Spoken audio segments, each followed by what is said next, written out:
शासनाचा निधी हा परप्रांतीय नागरिकांवर खर्च होतोय असा आरोप मनसे अध्यक्ष राज ठाकरे यांनी केला होता. मात्र अशा प्रकारे समाजात फूट पाडणाऱ्या लोकांवर गुन्हे दाखल करायला हवे अशी प्रतिक्रिया वंचित बहुजन आघाडीचे अध्यक्ष प्रकाश आंबेडकर यांनी दिली आहे. ते अमरावती इथं बोलत होते. ज्याप्रमाणे महाराष्ट्रात परप्रांतीय नागरिक आहे त्याचप्रमाणे महाराष्ट्रातील नागपूर उत्तर प्रदेशमध्ये आहे, ओडिसात आहे, पश्चिम बंगालमध्ये आहे, मध्य प्रदेशातही आहे, तर गुजरातमध्ये सुद्धा आहे. अशा नागरिकांचं काय करायचं? समाज दुभंगण्याची ही वक्तव्य आहेत.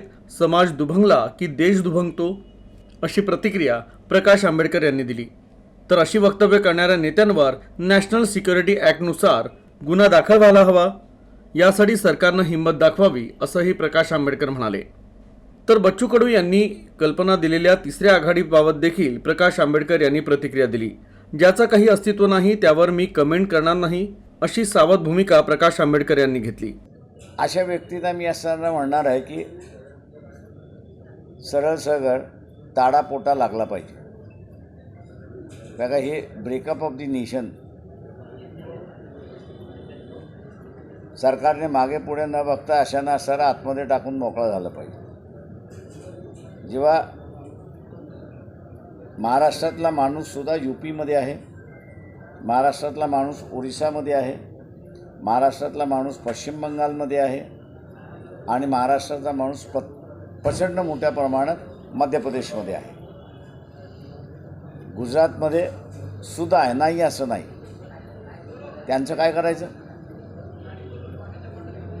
त्याच्यामुळे हे जे वक्तव्य, समाज दुभगण्याची जी वक्तव्य आहेत,